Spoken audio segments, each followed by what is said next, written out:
Okay, the unchanging. So, right, our senses bring this world into being. What comes in through the senses is always in flux. Okay?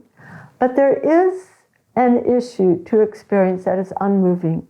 And it becomes invisible to us because it isn't pertinent to our success in life. It's like the fish in the water. They say, what water? It's like the child in gravity. They say, what gravity? Because we live every single second in it. And so it becomes outside of our consciousness. Okay?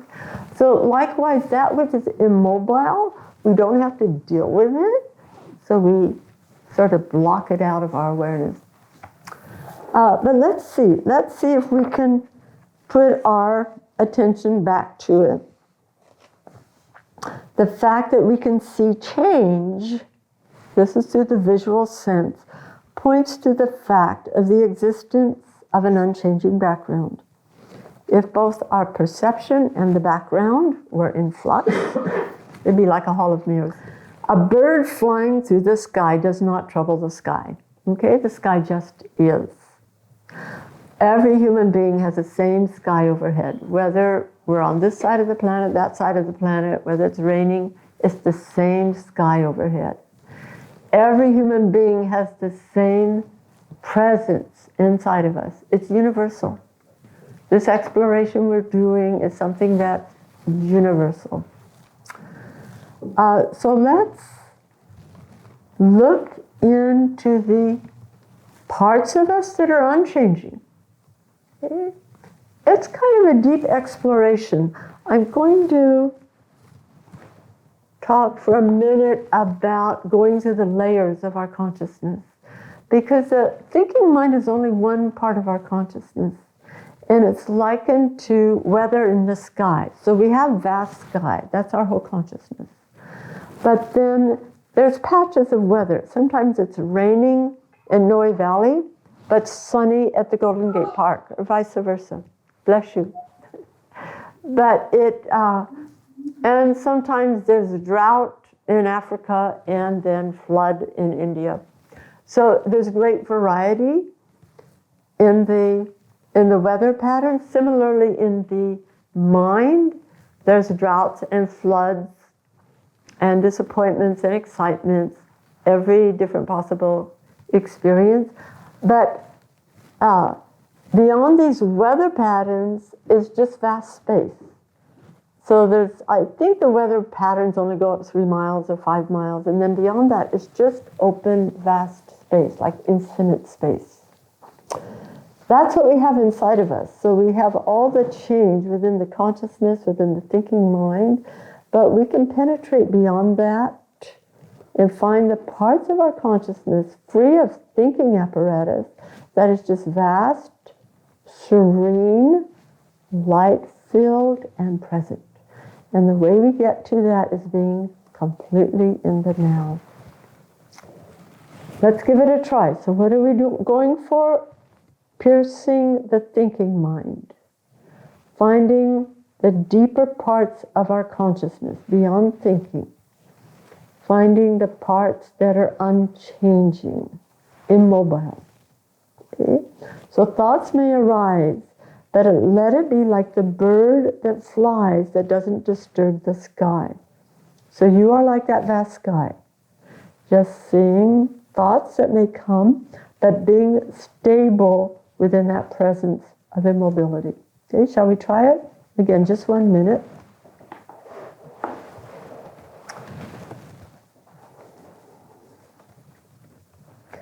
You'll need to summon up your powers of concentration, your effort. Mentally close out from your consciousness concerns with your outer life. This is a dedicated time, a time to be with yourself alone. I'll chant Om 1 time. Om.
way the mantra works, mantra is a very, very powerful tool. And it stabilizes the mind and it enhances our capacity of concentration. But once the mind is well focused, we don't need to use the mantra. Once you make contact with that peace and your consciousness is present with the peace, you can let the mantra go. So the answer is going to vary, Vishnupriya. But again, I'm not presenting these techniques as alternatives to your meditation practice. I'm trying instead to give little taste, little glimpses of the presence that's inside of you, so that hopefully you end up with a sense of where you want to go and what you want to feel when your meditation is effective.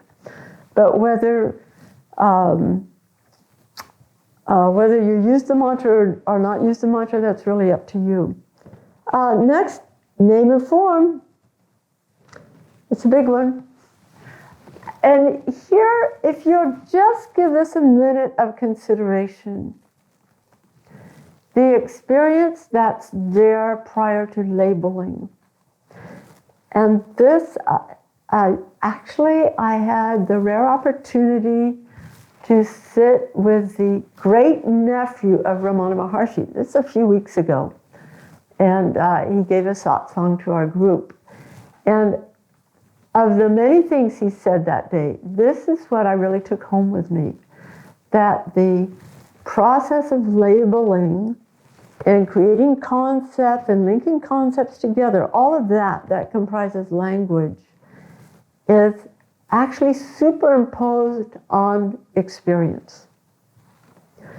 And this again is part of the delight of the baby. The baby is not confined by all the concepts that we're using in our life experience. The baby's in some other universal consciousness. Let's see if we can maybe revisit that for a few moments. But I'm going to give you, this reading is from Isaac Shapiro again. He says, there is space in this room. When we build walls, then we have a room and the creation of an inside and an outside space. If we were to knock the walls down, this space is unchanged. The space itself is here whether the walls are here or not. Okay? So space is one way we can look at it. Another, gold ornaments. If you take your gold to the jeweler and you want the bracelet changed into a necklace, he's not the bracelet changed into a necklace. I'm just giving a hypothetical example. The jeweler is not concerned with the form of the bracelet. He melts it down. And he values the bracelet by the weight, that content. So the jeweler will melt the ornament back to its basic ingredient. And the value is according to the basic ingredient. So in the same way, we're all human beings. This is a Swami. There's a house cook. There's our tech expert. Like that, we all have our roles to play. But in essence, we're the same. We're still part of this life on the planet and of this universal consciousness. And the example Swami Satchidananda used a lot was chess players. So on the board, each player has a different responsibility, different kind of limitation, different kind of power. But when the game is over, all the pieces tumble into a box. And the feet of the pawn are on the face of the queen, and nobody cares. Because the play is done. So he said, likewise, we're all made of the same stuff. We come on the stage and we prance about for a while with our special role, but in essence, we're exactly the same. So the names and forms are, in the bigger picture, inconsequential. What is real is beyond name and form. It's in that consciousness of the baby. And It's the consciousness prior to word and concept. Let's see if we can make, this one is a little more abstract. But see, if you again think of layers of mind, the thinking mind is mostly working with word and concept. Let's find the deeper layers where there's just that movement of awareness and consciousness and see how that feels. Okay, we'll give it 1 minute. So I'll open with an Om.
Shanti, Shanti, Shanti. Okay, I'm going to segue now into how to, and here's where I'm coming to what I mentioned to Mia about witnessing. And this is important to every meditator. I don't know of a single meditation practice that doesn't involve some form of witnessing. But let's look at what it means to be the witness. Okay. So we can think of Byron Katie. I think most of you are familiar with her works. And she says, question your thoughts. And she says, when you question your thoughts or question the reality of your thoughts, you're stepping out of your storyline. Okay. And you gain some objectivity, a new perspective. So that's where it starts. Taking a step back from the drama going in and watching it. Instead of being the actor, be in the audience. And I like to always, because I like Brad Pitt a lot, so I always use this analogy. Hi, I can't help it. So Brad Pitt goes to a movie and he ends up at a movie in which he is also the central actor. So there are two Brad Pitts in the theater. There's a guy on the screen kissing the beautiful woman, conquering the villain, and so on. And most of the audience is crying and laughing and kicking their chairs, totally involved. But the real Brad Pitt is sitting there eating his popcorn and not worried about what's going on the screen. So there's a part of us that is capable of always witnessing. We don't use it very much, but it's always there. Because I think everybody in the audience is a teacher. So, except Claire, we have to teach you to be a teacher. If you remember the koshas, the 5 koshas, the one that's next to the spiritual essence is called Vijnanamaya kosha. And that's the higher mind. And it's the part of the mind that is linked to the guru as intuition and is able to witness. So we're calling upon that part of the mind. It's there in every person. And it has a tremendous potentiality in it. One of the explanations for how it works is that of a seesaw or teeter-totter.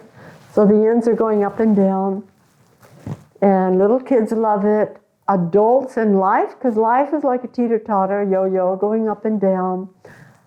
So we hate it. But the thing that's amazing is that the center point never moves. The center point of a seesaw is unmoving. And that's your witness.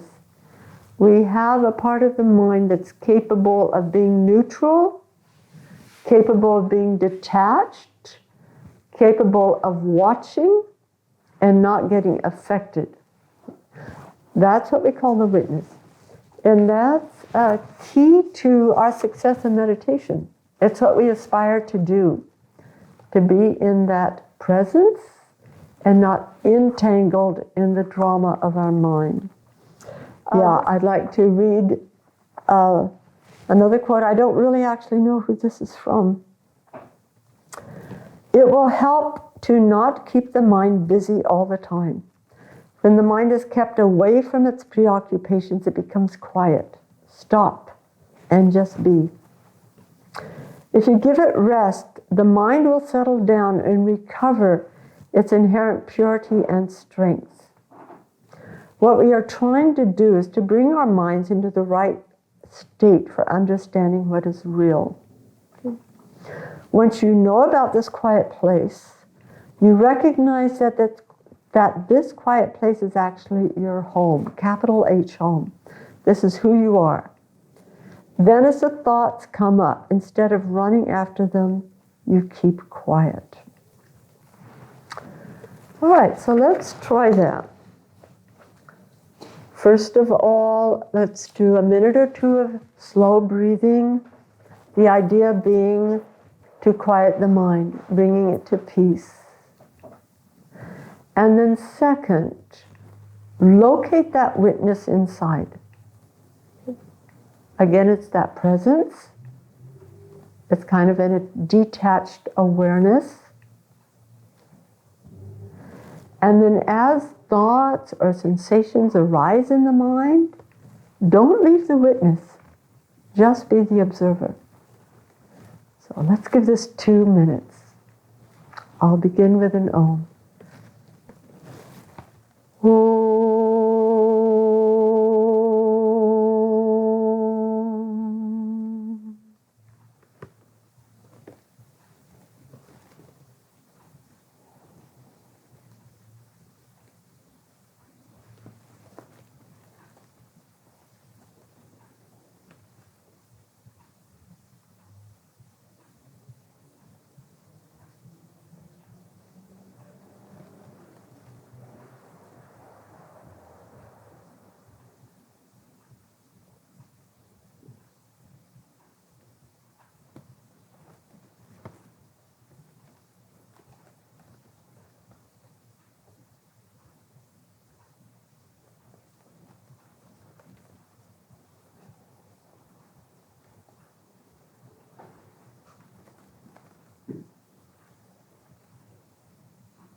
And again, relax.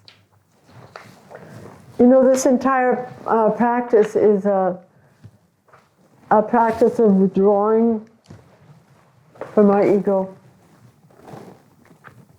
The ego is always giving importance to our accomplishments, who we are, our place in society, our acquisitions. And as we develop our inner life, the involvement with the outer life is reduced. And I thought I'd tell you two little stories about Ramana Maharshi. And one highlights the fact that he didn't give that much differentiation between himself and other species. So there was, one day he was eating peanuts, he was shelling peanuts, and nearby him was a squirrel and a goat and a monkey. And as he shelled each peanut, he would offer one to the squirrel, one to the goat, one to the monkey, okay, and one to him. He didn't take extra. And the monkey, being a monkey, was always trying to get extra. He would scold it and keep going. And that was amazingly his attitude. The other story is really unbelievable. Because it's unbelievable, I'll tell it to you. He lived for a while up on the mountain, on the holy mountain, and he was in poverty. He had a couple of devotees, but they basically went down to the village to beg their food every day. So, but they had, a minimum kind of kitchen and their cook pot. And in India, you always scratch your name or your initials into the bottom of the cook pot because they're sharing food constantly and they want to make sure the pot comes back to them. So Ramana Maharshi was cutting vegetables or some simple duty outside, and a devotee came up to see him and asked, "I've come to see the master." And for whatever reason, Ramana Maharshi said he'll be by shortly. And the devotee sat down. And sure enough, in a little while, one of his attendants came up. So the devotee ran to the attendant and prostrated. And the attendant corrected him and was horrified. And after the devotee had left, the attendant went to Ramana Maharshi and said, "Why did you do that to me?" He said, "That was so embarrassing. The devotee came to see you, not me." And Ramana Maharshi said, "Who's this person, Ramana Maharshi? I don't consider myself him. The cook pot has more right to that name than I do. At least it's inscribed on the bottom." So that's, I know, it's such an unbelievable story. But, sorry, I can't bring to mind the other stories, but that attitude showed up in his life all the time. He didn't give himself superior status. He didn't give himself a lot of importance. He somehow derived his sense of self from the universal. So this is the path forward for us. To recognize the ego and all of its tricks and its obsessions, to recognize that it's a constant involvement with the external and changing, and then to contrast that to the extraordinary peace and the sense of fulfillment that we go from going inside instead of outside, and finding that peace. Let's go back to Nisargadatta Maharaj and his words about what is to be attained.